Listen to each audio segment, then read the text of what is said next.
Kalau anak saya itu dia selama 5 tahun sudah opname itu 4 kali, Dok. Selama lima Jadi tahun sebelum kenal TF. ya sebelum kenal TF sudah 4 kali opname di rumah sakit. Nah, yang pertama itu di umur 1 tahun lebih ya, belum sampai 2 tahun. Dia kena demam tinggi, kemudian nggak bisa makan. Sempat ke dokter, dokter coba dikasih obat yang lewat dubur itu sempat reda tapi naik lagi. Disuruh dokternya tunggu sampai 3 hari, kalau memang nggak ada sembuh baru cek darah. Tapi kita sebagai orang tua khawatir, Ya, jadi pada saat itu kita langsung bawa ke rumah sakit, kondisinya anak ini udah dehidrasi, Dok. Udah dehidrasi parah, kemudian dari ciri-ciri gejala sakitnya ini menuju ke pneumonia. pneumonia. Ya, jadi pada saat di toraks itu di dalam paru-parunya ada cairan dan ada bercak putih. Kemudian yang kedua kali disentri, yang ketiga kali COVID plus disentri, yang keempat kali disentri. Jadi dia lebih seringnya kena disentri. Oke. Jadi pada saat saya rutinkan setiap hari ini 1 hari 2 kali aja, Dok. Jadi pagi sama malam. Berapa kapsul? Itu iya, 1 hari 2 kapsul. Jadi Oke. pagi sama malam aja.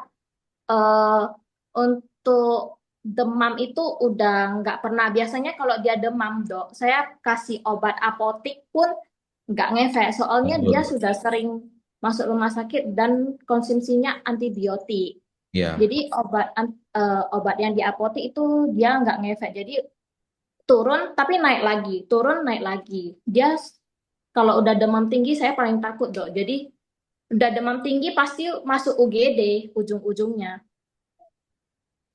Nah, Jadi setelah saya kasih ini, dia puji Tuhan selama ini nggak pernah demam. Tapi kalau Bapil normal ya, Dok, ya, ketularan dari sekolah ya. anak-anak. Tapi dia recovery-nya tuh cepat banget, Dok.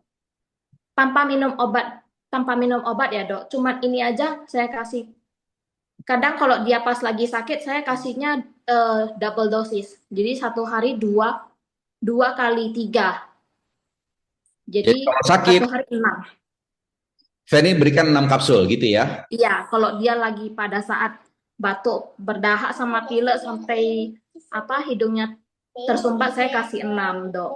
Oke.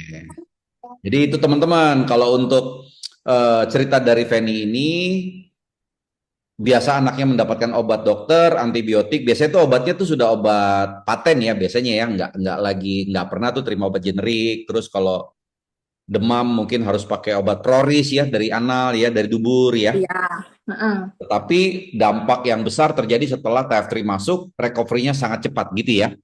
Iya, Dok. Oke, ini Saya luar biasa khawatir, ya. gimana, Dok? Ya, lanjut lanjut. Saya khawatir kalau misalnya anak dikasih obat dari dokter itu, saya khawatir badannya masih kecil, takutnya nanti resistensi antibiotik juga kan, Dok. Iya, iya, iya, iya, Jadi betul. saya lebih memilih for life buat anak saya daripada obat-obatan. Ya, ya, itu hal yang baik. Sebisa mungkin memang kita menghindari mengkonsumsi antibiotik kecuali memang sangat diperlukan dan itu dokter mengerti kapan waktu yang tepat. Nah, dengan imun sistem yang baik, ya transfer factor itu mencegah sampai dengan 76%. Itu ada penelitiannya tuh, Feni. Jadi Oh iya. apa yang Feni rasakan atau berikan pada anaknya itu sebenarnya pernah dilakukan di Amerika dan memang betul dari penelitian itu konsumsi transfer factor pada anak-anak itu menurunkan penggunaan antibiotik lebih dari 76%. Ya, ini lagi ada yang setuju nih, sampai 1 tahun 8 bulan tidak pernah konsumsi